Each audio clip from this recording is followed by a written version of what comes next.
I'm sure every one of you, you're very excited and very eager to start seeing some code, because that's why we're here. But for this talk, I'm actually going to ask you to join me in a kind of an imagination exercise for just 15, 20 minutes. It's going to be very easy, but I think that together we can actually imagine a better place for modern web developers. So I want you to concentrate for a minute and imagine that new day when you start a new Liferay project. How do you feel when that happens? So you've been struggling for a while with an old project. You've been fighting with old bugs, old code base, really nasty maintenance tickets that you have to scale and to work through. And that hasn't been easy. And you haven't been enjoying that, right? So that's finally over. You finished that. It's just behind you. And now a new project, brand new, fresh, it's ahead of you. So you can actually close your eyes if you want, hold hands with the guy next to you.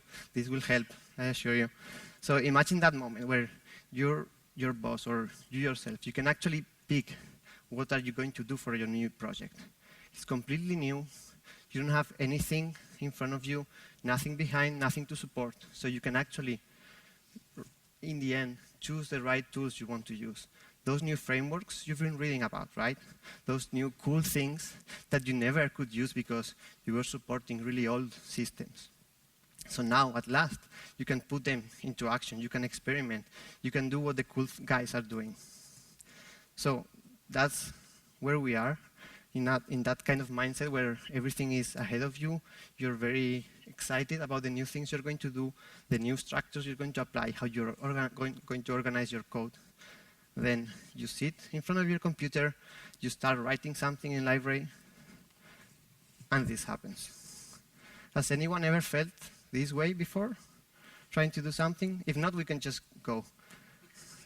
That would mean everything's fine, but it's usually not the case. So whenever you want to try something new, you're very excited about it, you try it, and something gets in the way.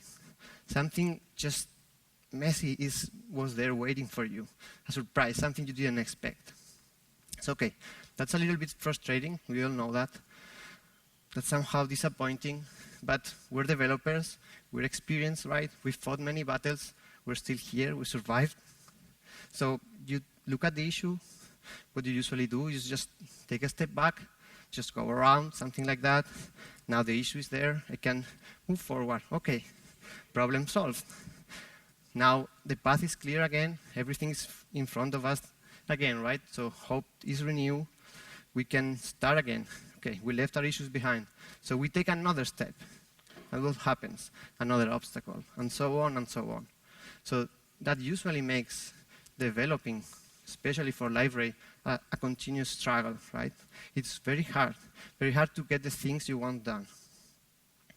So that's why we're here today, to imagine which things could help us avoid this situation, avoid this much frustration. So to start with, imagine that when you're going to start building a new app, you actually had a new experience language given for you, specified. Something that you could use that would tell you how to build and how to create really engaging user interfaces, really engaging apps with really amazing user experiences. Imagine this experience language was actually designed to offer really attractive, visually attractive applications, just right out of the box. By using those components or those principles, you could actually build really amazing apps that could actually work among every devices, because that language has that covered for you. And imagine that by using this new language, you could actually make sure that all your applications are consistent with a world of other applications, that they all feel right together when put right next to each other. That a user, when jumping from one application to another, it's either yours, one of those that come from the system or from other developers, they will feel natural. They will feel that they all belong together. So just for a second there, imagine we call this lexicon. Moving forward, we have this language in place, right? So now we know how to express what we want to do. It's easy for us.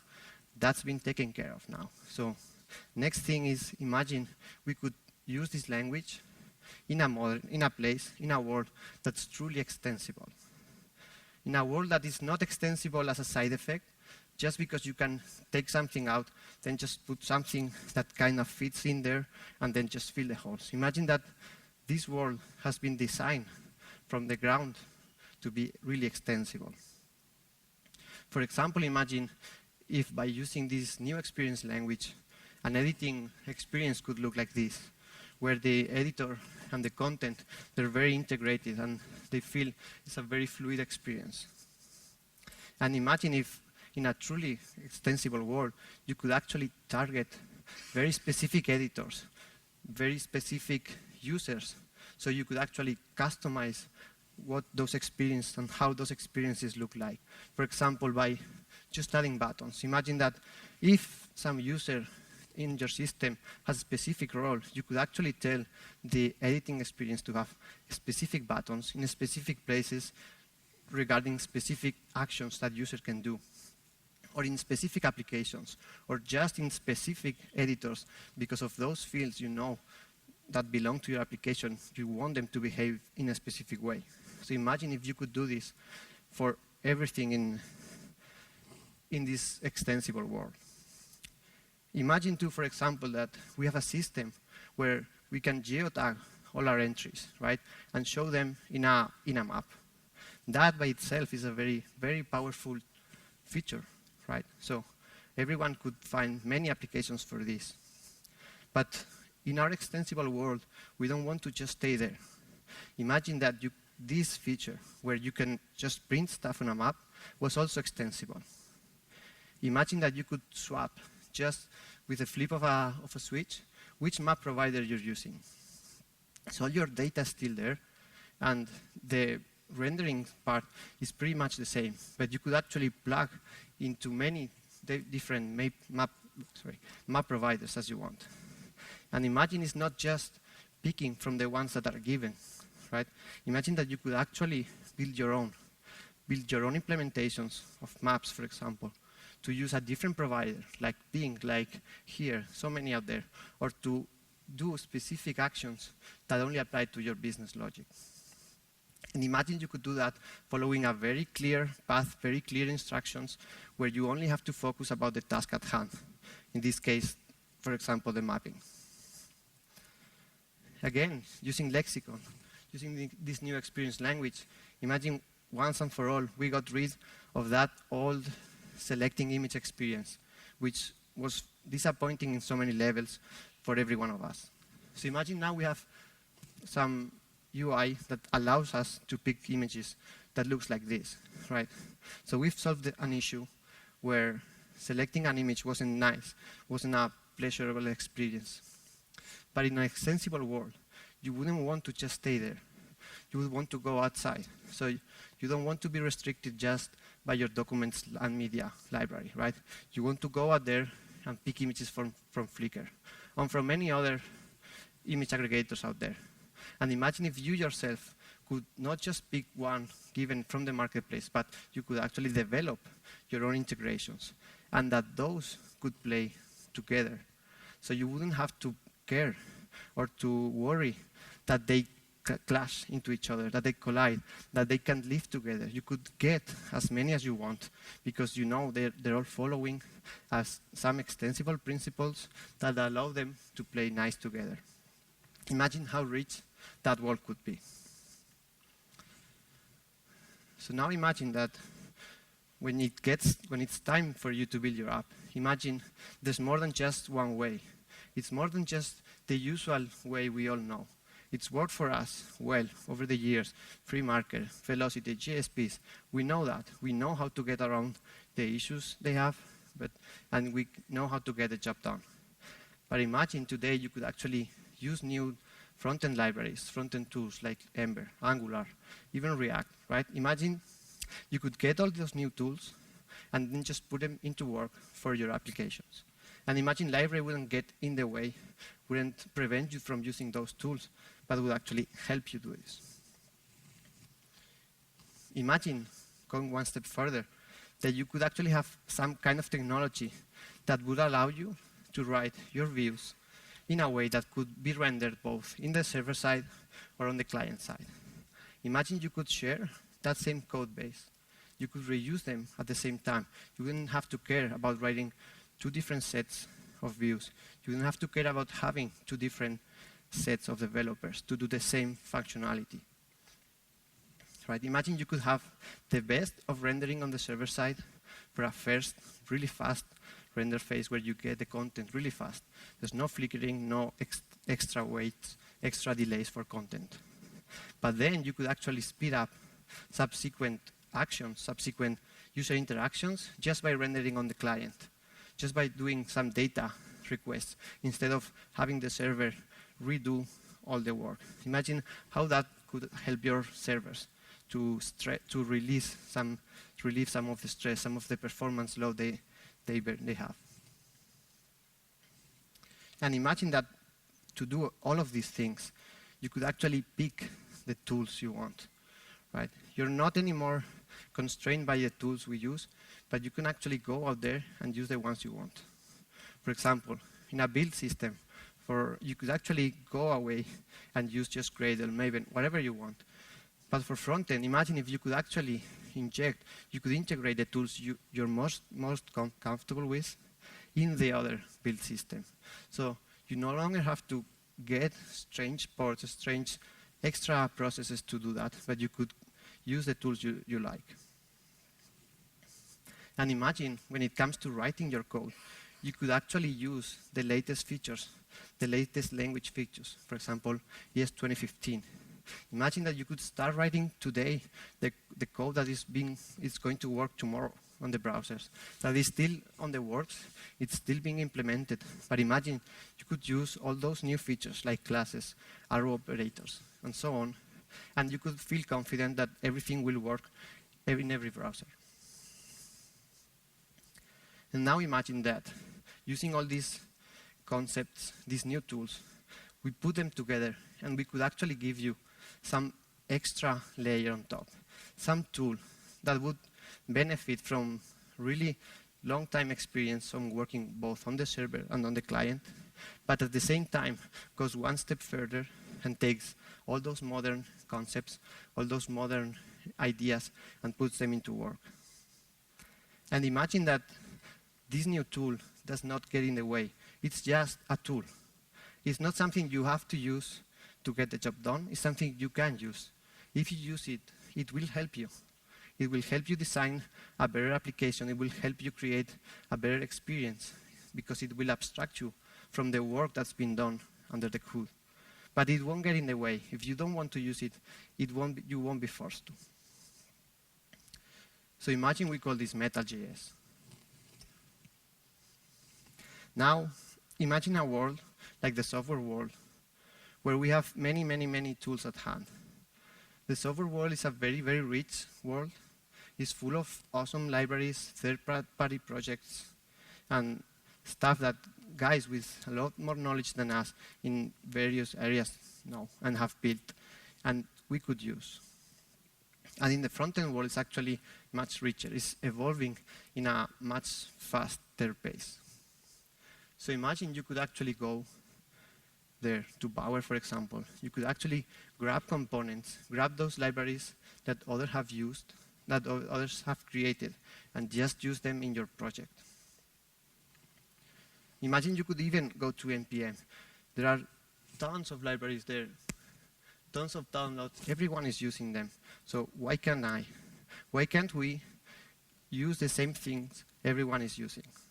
What's stopping us from doing that? Imagine you could get all those tools, all those libraries, and load them very easily in your projects. Imagine you could actually build really small, specific libraries for your own use. Just imagine front-end libraries and deploy them somewhere. Put them in the marketplace so everyone else can use them, and you could actually load them and share them among very different projects. Imagine if this would be possible for front-end as it is usually for back-end stuff. For example, imagine this very small library that allows you to drag and drop stuff. Imagine if you could do something like this. In very few steps, just install a library, as you usually do, from the command line. It'll just take like 5 seconds. Then you'll get your library. Dependencies can be tracked. And then you can just write a very simple import where you specify where you want your library. And then just jump right ahead to your code and then just use it. And that's it. That's all you should need to use a library. So imagine if this would be possible and you could compose that much functionality, those many features in your app. So that's actually pretty much it. That's all you can envision, all I can envision. And by now, all I've been telling you, I'm sure you think I just got up here, just made stuff up to fill 15, 20 minutes of talk.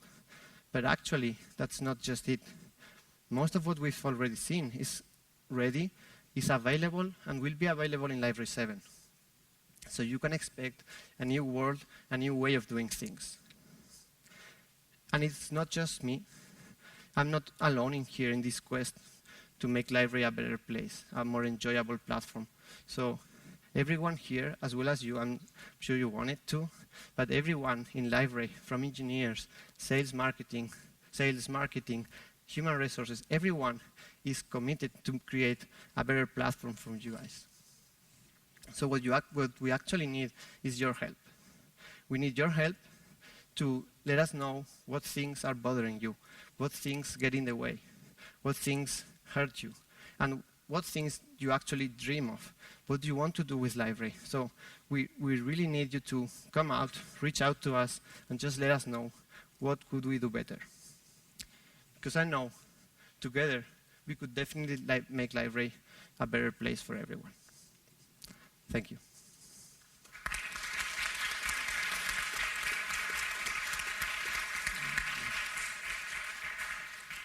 So we have some time for questions, so if anyone has any.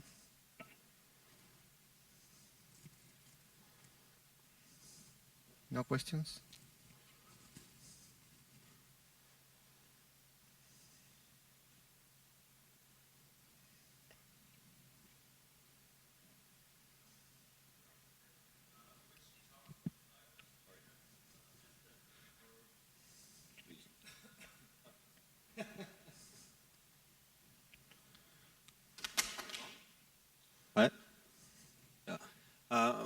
Just one question.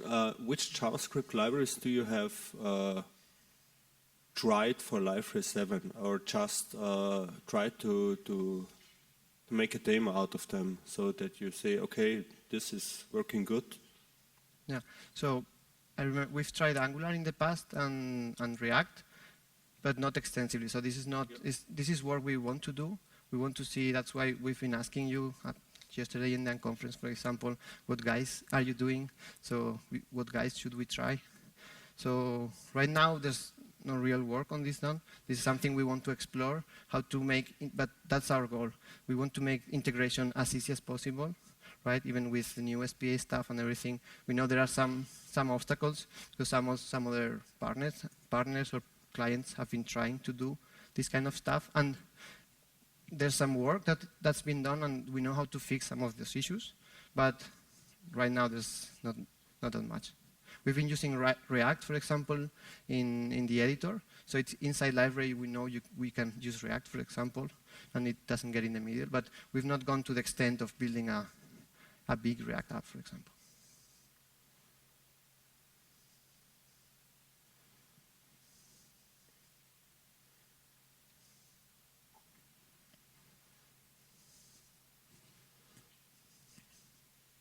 Someone else?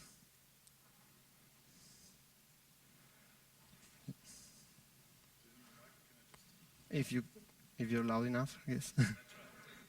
Oh, please wait. Hi. I'm not myself developing in Liferay, but my developers tell me that in the current projects they're working on, there's always a lot of inline JavaScript. Well, there's some inline JavaScript and inline CSS that's been rendered by some core components. Will that be gone with Liferay 7? It won't be gone. It hopefully will be gone at some point. So we've been working on removing most of the inline JavaScript code and extracting into modules components. It's a huge job. The code base is huge, and there's a lot of code there.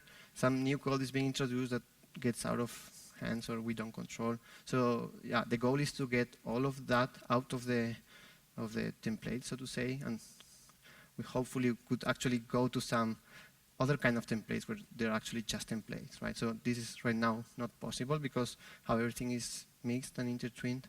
But we've been working on that. So for Liferay 7, you'll probably see some improvements on that area, but I wouldn't expect for all the code to be gone. Right? Okay, because for us it's sometimes a security requirement that comes from external auditors, and then it's always a little bit difficult to deal with all that inline JavaScript when you're developing for a bank or financial institution. So that's definitely something that we focus on. Yeah. So for us, the idea would be actually usually to get stuff out, modules, components, so and the inline code would be as little as just like initialization and stuff like that. Okay, thanks. Hi. I have a question because more and more things can be developed with the velocity, free marker templates, and can we combine this with modern JavaScript frameworks? Yeah, I guess there's nothing. So this compilation part could be done on the runtime environment, or? Yeah. So for the runtime, you're talking about the new ECMAScript features and stuff? Yeah. Yeah. So for that, as I showed, we're using Babel. It's a Node.js tool. So what we're doing now is we do that on build time because it runs on Node. So whenever we build, we run Babel, we transpile those files, and then your server gets the transpiled files, not the original ones. The ideas are, on one hand, at some point, remove completely this transpilation process. As soon as browsers support everything, we can just get rid of it, and then your code will stay the same. You'll just remove that phase. For runtime time, we actually consider that, like to actually transpile in runtime, but that would require that we somehow wrap Node.js inside so your Tomcat or your server should actually be forking a thread, whatever, calling Node.js.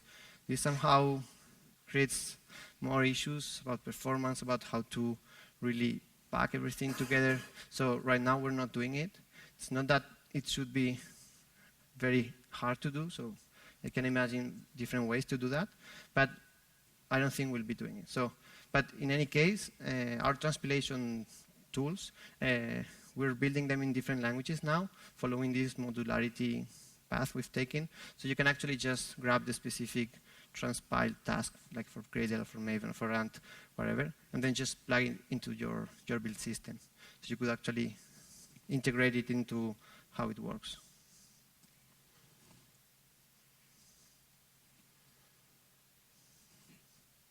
More questions? I don't know if we have time. This stopped working. What? Okay.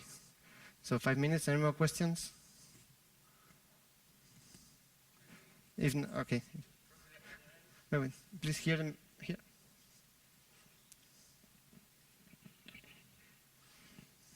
I'm Peter from Prague.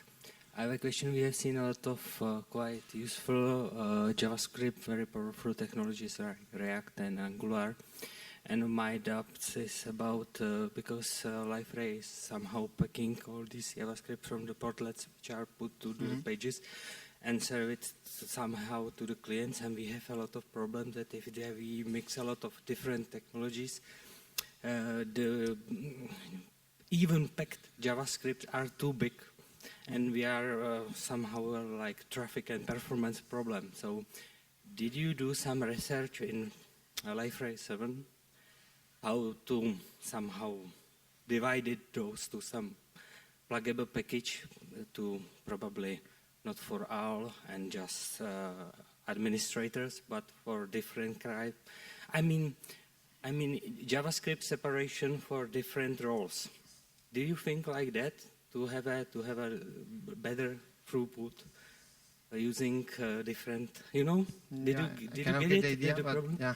So usually most of the code, some of the code gets loaded, depends on what's on the page. So in any case, it's very hard for Liferay specifically. It's very hard for us to tackle this issue of how to optimize what goes where.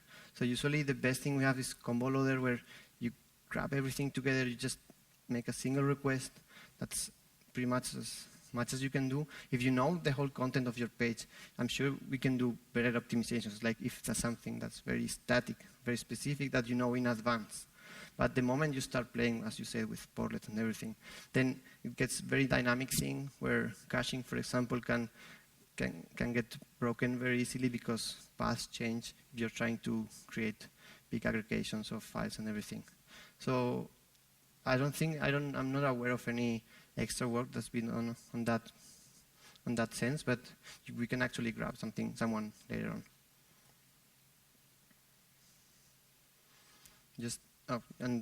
So for Liferay 7, actually, you can, as I told you, can use any libraries out there. So we developed an AMD loader, pretty much like Require.js is, but which actually can benefit from our combo loader. So whenever you put your scripts in your code, then everything gets aggregated down there. So then you actually generate one request, and those dependencies are all being calculated and served you as much as possible in just one single request. So that's at least some work that's been done on there. But it's nothing that we weren't doing before with YUI Loader, for example. Okay, so if anyone has any more questions, ideas, we'd love to hear them. Thank you. Hope you enjoy. Thanks a lot.